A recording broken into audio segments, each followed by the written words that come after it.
મિત્રો કહેવાય છે ને કે મન હોય તો માળવે જોવાય. સામે તમે જોઈ શકો છો પશુપાલક છે, સફળ પશુપાલક મહેન્દ્રસિંહ રૂપસિંહ ઝાલા. ગામનું નામ છે ઉચરપી, તાલુકો કાંકરેજ, જિલ્લો બનાસકાંઠા. ને તમે જોવો સાહેબ આ જંગલમાં મંગળ, ઉપર બાવળિયા છે સાહેબ, કોઈ વધારે સુખ સુવિધા નથી. ઓછામાં ઓછી સુવિધા હોવા છતાં પશુપાલન થકી લાખો રૂપિયા કમાય છે. આપણું આખું નામ શું પડે સાહેબ? મહેન્દ્રસિંહ રૂપસિંહજી ઝાલા. મહેન્દ્રસિંહ રૂપસિંહ ઝાલા. હવે બંને પતિ પત્ની છે મિત્રો. પતિ પત્ની થઈને મોસ્ટ ઓફ 2 જણા આખી જે તમે જોઈ શકો છો, અહીંયાથી અહીંયા પણ પશુ છે. ટોટલ 35 પશુ. 35 પશુને હેન્ડલ તમે બંને જ કરો. હા, બંને. તમને કાયદેસર ધન્યવાદ આપવા જોઈએ, કારણ કે આટલા 35 પશુ, અને એ પણ ચારો દાણો દોવાનું, ખવડાવવાનું, પીવડાવવાનું, બદલાવવાનું, આ તે બધી આટલું બધું એમ કે તમે સહન શક્તિ તમારી કહેવાય છે ને કે બધાના ગાડીઓ લઈને ફરવા, મોટી મોટી કંપનીઓમાં મોટી મોટી નોકરીઓ કરવી. પણ સાહેબ તમે મહેનત કરીને ખરી જે તમે ભારતનું જે ભવિષ્ય નક્કી કરો છો તમે જ કરો છો. કારણ કે આપણે સવારમાં આવે 11 વાગે, અને એ ટાઈમે ગરમી વધારે હતી, તો મને એવું લાગ્યું કે કદાચ તારે તમે હેરાન થાય. પણ અત્યારે હું 4 વાગે આવ્યો, છતાં પણ એ પરસેવે રેબઝેબ નાઈ રહ્યા છે. અને પશુપાલન થકી સાહેબ ખૂબ સારું એવી એમની ઇન્કમ છે. આપણું જે આ સાલ છે ને એમાં કેટલું દૂધ ભરાયું કોઈ ખબર તમને? બનાસ ડેરીમાં 19 લાખનું. 19 લાખનું? જો સાહેબ 19 લાખ રૂપિયાનું દૂધ ભરાવ્યું છે. કોઈ પણ ફાર્મ નથી સાહેબ, કોઈ પણ શેડ નથી, કોઈ પણ સુવિધા નથી, કોઈ પણ જાતનું અહીંયા કોઈ વધારે ફેસિલિટી નથી. માત્ર પાણીનું એક ટાંકું છે, અને જે કોઈ નીચે ધરતી ઉપર આસમાં વચમાં બાવળિયા, સૂકા બાવળિયા છે ને એના નીચે જ પશુ રાખે છે. આપડે ભાઈ જમીન કેટલી? જમીન તો મારા 15 વીઘા. 15 વીઘા. આપણું મૂળ જન્મસ્થાન કયું? તમારો જન્મ ક્યાં થયેલો? ઉત્તરપીમાં થયેલો. તમે ઓમ પ્રોપર વતની ક્યાંના? તમારી પેઢી ક્યાં? આમ કે ગંગેટ ગામના. એ ક્યાં આવેલું? એ અહીં ચોણસમાં જોડે.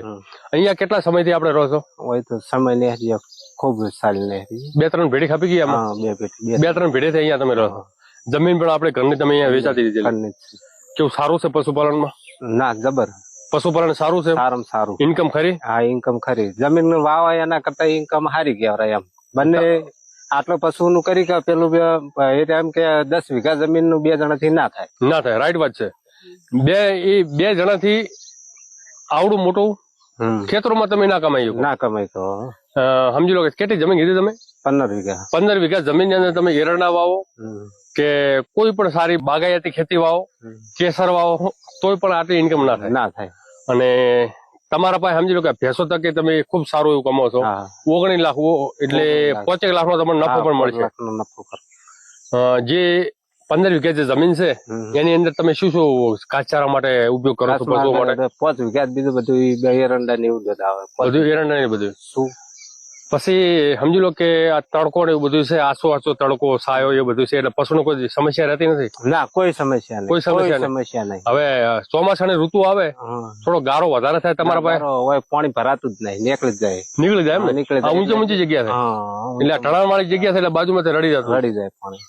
ખૂબ સરસ પડતી નહીં. વિવાહ થઈ રહે તો 40 ફૂટ પતરા નાખેલા એના હેઠળ રાખી. કઈ જગ્યાએ પતરા છે?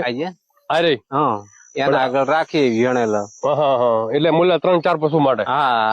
તાજો વિયાર હોય એટલે બીમાર ના થાય એના માટે તમે બીમાર ના પડે એના. પશુપાલન કોને કહેવાય કે જે ઇન્કમ છે ને એની સામે ખર્ચો તમારો ઓછો હોવો જોઈએ.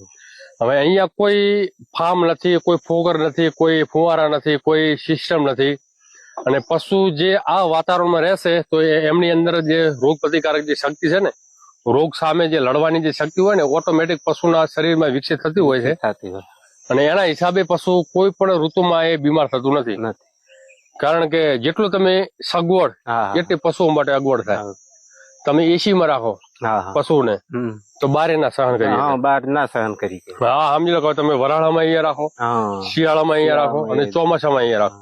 એટલે 3 ઋતુ અહીંયા એ એડજસ્ટ થયેલા છે. એટલે તમને કોઈ નુકસાન કરાવે જ નહીં, કોઈ બીમાર પણ ના થાય.